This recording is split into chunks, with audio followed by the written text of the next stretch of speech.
और पूरे आंध्रा के अंदर जो भी मुसलमान समाज के लोग हैं उसके भी मैं अपील करता हूँ, आप मुझे देखो कि मैं कैसे आदमी हूँ, आपके साथ कैसे काम कर रहा हूँ, आपके कैसे देख ले रहा हूँ मैं, आप मुझे वोट देके एमएलए बनाए। आप ऐसे भी देखिए यहाँ के मेटी महल के अंदर जो कॉन्स्टिट्यूंसी के अंदर जो बहन जी दीप्ति इंदिरा जी आप यहाँ पे कंटेस्ट करिए, उनको भी आशीर्वाद दीजिए। आप यहाँ के मुसलमान लोगों के लिए, मुसलमान धर्म के अंदर जो भी लोगों को लिए आप एक बार बात करिए फोन करके, मैं जैसे आपकी सेवा कर रहा हूँ ऐसे ही दीप्ति जी भी आपको सेवा करेंगे, आपका मदद चाहती है। నేను ఈరోజు సెంట్రల్ ఢిల్లీలోని మాటియా మహల్ కాన్స్టిట్యున్సీ నుంచి మాట్లాడతా ఉన్నాను. ఇక్కడ నేను ఎలక్షన్ లో పనిచేయడానికి వచ్చాను. ఇక్కడ భారతీయ జనతా పార్టీ నుంచి దీప్తి ఇందిరా గారు నా పక్కన నిలబడుకొని ఉన్నారు.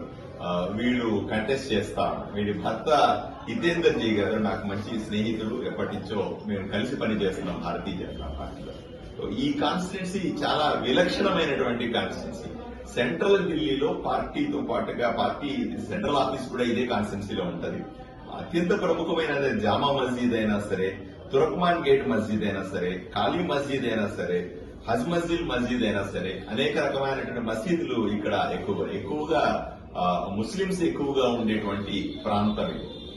ఈ కాన్స్టిట్యున్సీలో నేను ఆంధ్రప్రదేశ్ లో ఉన్నటువంటి భారతీయ జనతా పార్టీ కార్యకర్తలకందరికీ కూడా రిక్వెస్ట్ చేస్తా ఉన్నా, ఇది సమయం 5వ తారీఖున ఢిల్లీలో అసెంబ్లీ ఎలక్షన్స్ జరుగుతున్నాయని మీకు అందరికీ తెలుసు.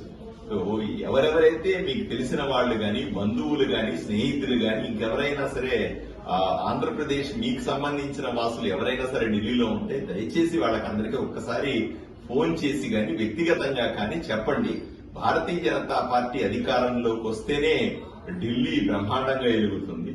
ఇప్పుడు అధికారంలో ఉన్నటువంటి ఆమ్ ఆద్మీ పార్టీ అయినా సరే, ఇంతకు ముందు అధికారంలో ఉన్నటువంటి కాంగ్రెస్ అధికారంలోకి మళ్లీ వస్తే ఈ రాష్ట్రం నాశనమయ్యే పరిస్థితి ఉంది. కాబట్టి మీ అందరినీ మీకు రిక్వెస్ట్ చేస్తాను.